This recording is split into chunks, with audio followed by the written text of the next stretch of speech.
सालों से ही top of the billionaires list को टेक मुगल्स डोमिनेट करते आ रहे हैं, जिनमें शामिल है बिल गेट्स और मार्क ज़करबर्ग से लेके जेफ बेजोस और एलॉन मस्क। मगर 24 मई 2021 को बर्नार्ड आर्नल्ड, जो कि एलवीएमएच के सीईओ हैं, उन्होंने सारे टेक मुगल्स को पीछे छोड़ दिया और दुनिया के सबसे अमीर इंसान बन गए, जिनकी नेटवर्थ 190 बिलियन डॉलर से भी ज़्यादा थी। तो जान लेते हैं किस तरह से एक फैशन टाइकून ने दुनिया के सबसे बड़ी टेक कंपनीज के लोगों को भी पीछे छोड़ दिया।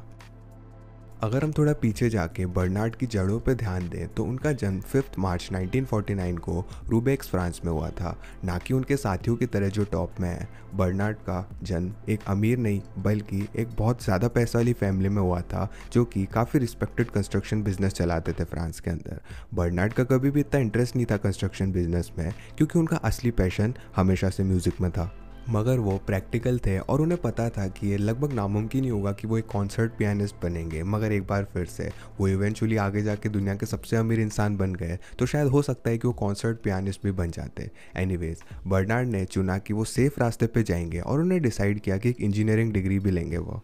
बर्नार्ड ने आगे जाके फ्रांस की सबसे ज़्यादा मानी जाने वाली यूनिवर्सिटी में हिस्सा लिया, जिसका नाम था इकोल पॉलीटेक्निक, और उन्होंने जॉब भी पाली अपने पिता की कंस्ट्रक्शन कंपनी में 1971 में। और उसी साल बर्नार्ड यूएस गए थे और वहीं पे एक्सीडेंटली अपने कैरियर के मुड़ने वाले पॉइंट पे आ गए। जब वो न्यूयॉर्क में थे, बर्नार्ड ने टैक्सी राइड करी और ताकि वो थोड़ी सी बात कर सके ड्राइवर के साथ, बर्नार्ड ने उस ड्राइवर से पूछा कि क्या वो फ्रांस के प्रेसिडेंट को जानता है। टैक्सी ड्राइवर ने जवाब दिया कि वो फ्रांस के प्रेसिडेंट को तो नहीं जानता, मगर वो क्रिश्चियन डायर को ज़रूर जानता है। आयरॉनिकली 50 सालों बाद एक एवरेज अमेरिकन अभी भी प्रेसिडेंट ऑफ फ्रांस को नहीं जानता, मगर हम सब क्रिश्चियन डायर के बारे में ज़रूर जानते हैं। इस बात से बर्नार्ड को ये तो पता चला कि फ्रेंच फैशन डिज़ाइन की इंटरनेशनल रिकॉग्निशन कितनी ज़्यादा है, और इसने उन्हें एक्सट्रीमली प्राउड फील करवाया फ्रेंच होने के नाते।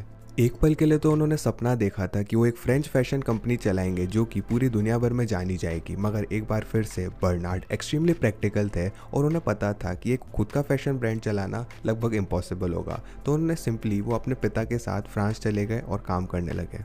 अगले कुछ सालों में बर्नार्ड ने अपने पिता को कन्विंस किया कि वो अपनी कंपनी को ट्रांजिशन करा ले एक कंस्ट्रक्शन कंपनी होने से एक रियल एस्टेट कंपनी होने तक। और क्योंकि रियल एस्टेट कंपनी बढ़ने लगी थी, तो बर्नार्ड जो है कंपनी के प्रेसिडेंट बन गए 1978 में, 29 साल की उम्र में।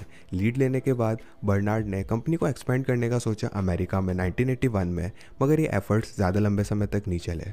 अब देखो, 1984 में क्रिश्चियन डायर की पेरेंट कंपनी बोसेक बैंकरप्ट चली गई और फ्रेंच गवर्नमेंट ढूंढ रही थी एक बायर को। उस समय बर्नार्ड काफ़ी अमीर थे, मगर उनके पास इतना पैसा नहीं था कि वो इतना बड़ा ब्रांड क्रिश्चियन डायर की तरह खरीद सके। तो वो शायद उनका आखिरी चांस था इस कंपनी को खरीदने के लिए। इसी वजह से उन्होंने बैंकर्स के साथ बात करनी शुरू कर दी। बर्नार्ड ने इवेंचुअली एटोनी ब्राहिम से बात करी, जो कि लिजर्ड फाइनेंशियल सर्विसेज से थे, जिन्होंने एग्री किया कि बचे हुए बोसेक को खरीद लेंगे और बर्नार्ड को कंपनी चलाने देंगे। बर्नार्ड ने बोसेक को खरीद लिया $80 मिलियन में, जिसमें से उन्होंने $15 मिलियन दिए और लेजार्ड ने $65 मिलियन दिए। और जैसे इक्वेशन हो गई, बर्नार्ड काम पे लग गए। जैसा कि हमने पहले डिस्कस किया, बर्नार्ड एक्सट्रीमली प्रैक्टिकल थे और इसकी वजह से वो कठोर फैसले ले सकते थे। बर्नार्ड को बोसेक की इतनी परवाह नहीं थी। एक ही कारण था जिसकी वजह से उन्होंने कंपनी को खरीदा था, वो था क्रिश्चियन डायर का एक्वेशन। तो उनका पहला बिजनेस का काम था कि वो बाकी कंपनीज को जिंदा करें जो कि बोसेक ओन करता है और उन्हें बेच दे। उन्होंने शुरुआत करी 9000 एम्प्लॉयज़ को निकाल के और ड्रामेटिकली लीन अप किया अलग अलग बिजनेसेस को। इसके बाद उन्होंने उन बिजनेसेस को $500 मिलियन में बेच दिया। और ये बिल्कुल ही अलग चीज़ थी एक फ्रेंच बिजनेसमैन के लिए उस समय, क्योंकि वो लोग जनरली एम्पैथी को प्रायोरिटाइज करते थे बजाय की प्रॉफिट्स के। और ये नेसेसरली इस वजह से नहीं था कि वो काफ़ी अच्छे लोग थे। हाँ, वो थे ज़रूर, वो ज़रूर परवाह करते थे एक एम्पैथेटिक बिजनेसमैन की तरह दिखाना, मगर बर्नार्ड ज़्यादा केयर नहीं करते थे ऐसा परसेप्शन बनाने के लिए, क्योंकि उन्होंने सारी क्रिटिसिज्म जो उन्हें मीडिया से मिला था उन्हें ख़त्म कर दिया था। और सबसे आइकॉनिक नाम जो बर्नार्ड को मीडिया ने दिया था वो था the wolf in the cashmere coat. Bernard अपने रास्ते पे चलते रहे और उनका अगला गोल था क्रिश्चियन डायर की एक्वेशन को पूरा करना। उन्होंने ज़्यादातर ब्रांड को तो खरीद लिया था जब उन्होंने बोसेक को खरीदा था, मगर जो परफ्यूम डिवीज़न था क्रिश्चियन डायर का, वो पहले लुई वेटॉन के मोएट हेनेसी को बेच दिया गया था। तो बर्नार्ड को वापस से परफ्यूम डिवीज़न तो खरीदना था इस एक्वेशन को पूरा करने के लिए। इस चीज़ को पूरा करने के लिए बर्नार्ड ने लुई वेटॉन ब्रांड के लीडर को अपना दोस्त बना लिया। उस समय जो दो लीडर्स थे, लुई वेटॉन और मोएट हेनेसी, उनके बीच लड़ाई चल रही थी। बर्नार्ड ने लुई विटॉन के बॉस की साइड ली ताकि वो मोएट हेनेसी के लीडर को निकाल सकें और खुद को कंपनी में डाल सकें।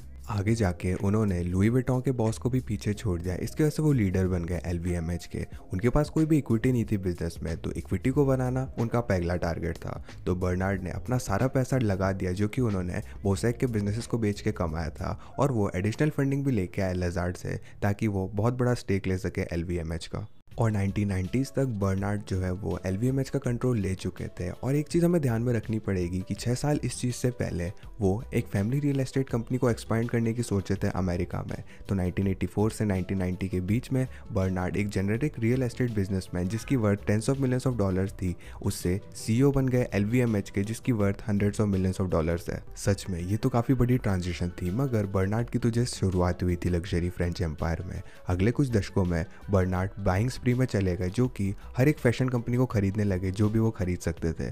कुछ के उनके नोटेबल परचेजेस हैं सबसे बड़े, उसमें आता है सिलाइन 1996 में, सेफोरा 1997 में, बुल्गारी 2011 में और टिफैनी एंड कंपनी इस साल की शुरुआत में ही। आज एलवीएमएच के पास 75 अलग अलग ब्रांड्स हैं जो कि 5 बड़े सेक्टर्स में डिवाइडेड हैं। पहला सेक्टर है फैशन एंड लेदर जो कि डोमिनेट करता है लुई विटॉन, और अगला सेक्टर है परफ्यूम और कॉस्मेटिक, और ये सेक्टर डोमिनेट करता है क्रिश्चियन डायोर। इसके बाद तीसरा सेक्टर है वॉचेस एंड ज्वेलरी का, और ये सेक्टर डोमिनेट करता है बुल्गारी। इसका चौथा सेक्टर है सिलेक्टिव रिटेलिंग एंड बाकी का, और ये सेक्टर भी सिफोरा चलाता है। और फाइनली आखिरी सेक्टर है वाइन एंड स्पिरिट्स का जो कि हेनेसी डोमिनेट करता है। इतनी सारी सक्सेसेस के बाद भी बर्नार्ड आर्नोल्ड के कई सारे फेलियर्स भी रहे हैं। उनमें से एक है उनका अटेम्प्ट गुची को एक्वायर करना 1999 में, जो कि सबसे कड़वी लड़ाइयों में से एक है कॉर्पोरेट हिस्ट्री में। 1999 में बर्नार्ड ने डिसाइड किया कि वो गुची को खरीदना चाहते हैं। गुची ने अपनी ऑटोनॉमी को वैल्यू किया क्योंकि वो एक्वायर होना नहीं चाहते थे। तो बर्नार्ड जो है सीधे ओपन स्टॉक मार्केट में गए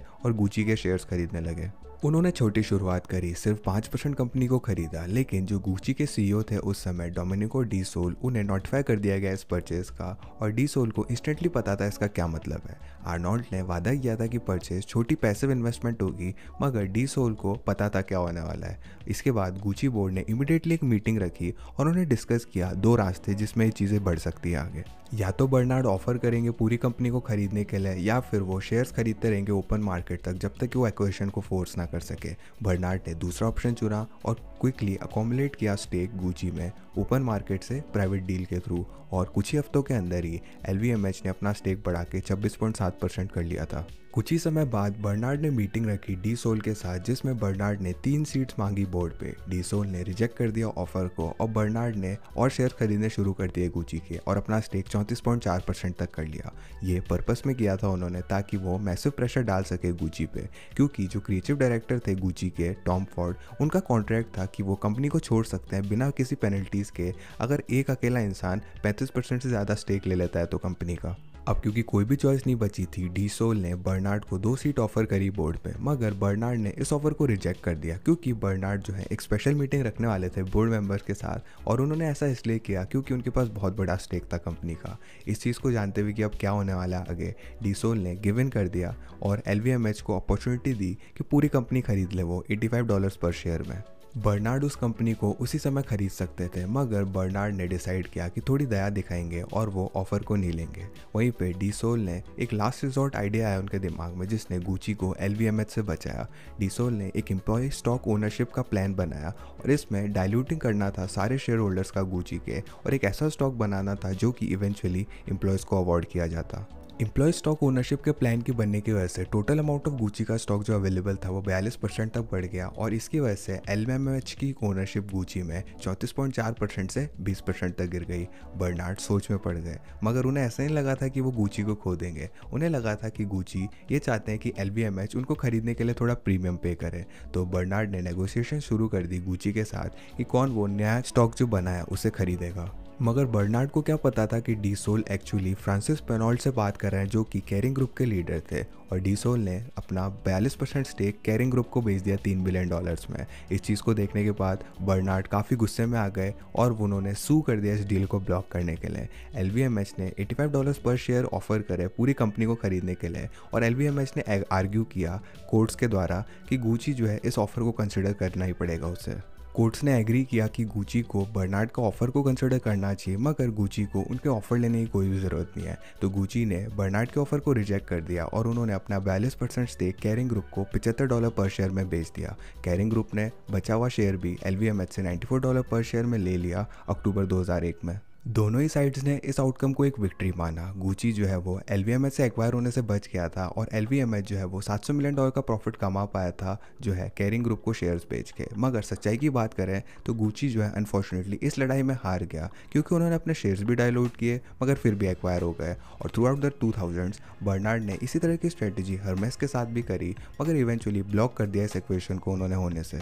दिन के आखिर में हालांकि बर्नार्ड की कुछ डील्स खराब रही, ज़्यादातर उनकी एक्विजिशन जो है वो बिना किसी दिक्कत की गई और इसी की वजह से वो LVMH को सबसे बड़ी फैशन कंपनी बना पाए पूरी दुनिया में और 18वीं सबसे बड़ी कंपनी बना पाए दुनिया में, जिसकी मार्केट कैप $400 बिलियन की है और 46.84% स्टेक है उनका LVMH में। बर्नार्ड सक्सेसफुली अपनी वेल्थ को $200 बिलियन से ज़्यादा की बना चुके हैं आज।